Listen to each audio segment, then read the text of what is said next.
नमस्कार दोस्तों, मैं डॉक्टर अवधेश प्रसाद।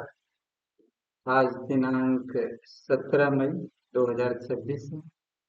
आज होम्योपैथिक दवा एलेंथस गैलेंडुलोसा के संबंध में बात करेंगे कि एलेंथस गैलेंडुलोसा हम लोगों के लिए किस प्रकार उपयोगी है। यह बहुत ही गंभीर बीमारी में बहुत ही काम की दवा है। और कौन सा लक्षण उत्पन्न हो जाए जिस लक्षण में हम इस एलेंथस गैलेंडुलोसा का उपयोग करेंगे। तो आइए आज हम बात करते हैं होम्योपैथिक दवा एलेंथस गैलेंडुलोसा के संबंध में कि एलेंथस गैलेंडुलोसा हम लोगों के लिए किस प्रकार उपयोगी है।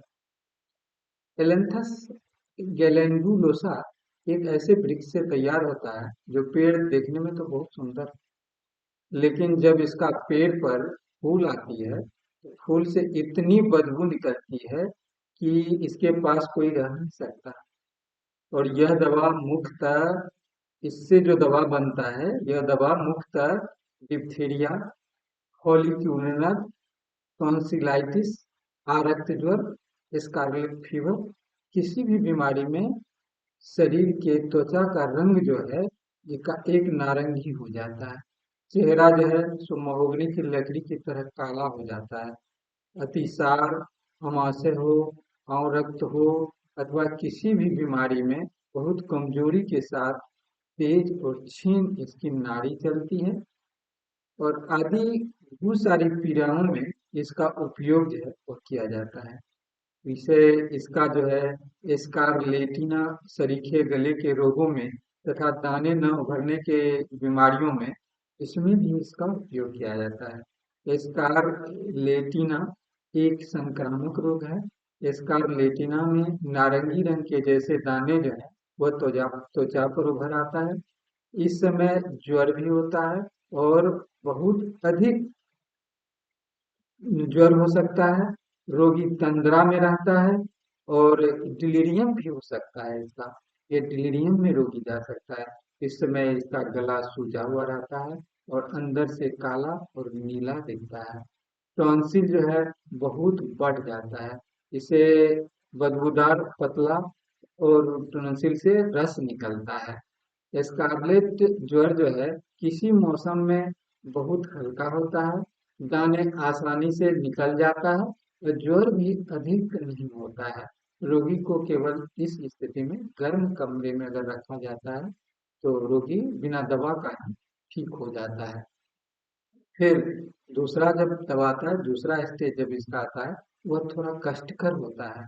इस समय त्वचा लाल, कोमल और चमकदार होता है। इसमें कष्ट का केंद्र जो है वह गला होता है। गला अंदर से बहुत सूज जाता है, चमकदार लाली लिए हुए और दर्द करता है। दाने कम ही निकलते हैं। मेरुदंड के लक्षण प्रकट होने लगते हैं। मेरुदंड में लक्षण प्रकट होने लगते हैं। कमर और गर्दन में भी दर्द रहता है। बीमारी का तीसरा स्टेज बहुत ही खतरनाक होता है। इसमें गला भीतर से जो है वह भयंकर रूप से सूज जाता है। रोग द्वारा रुधिर को विषाक्त कर देने के लक्षण प्रकट होने लगते हैं।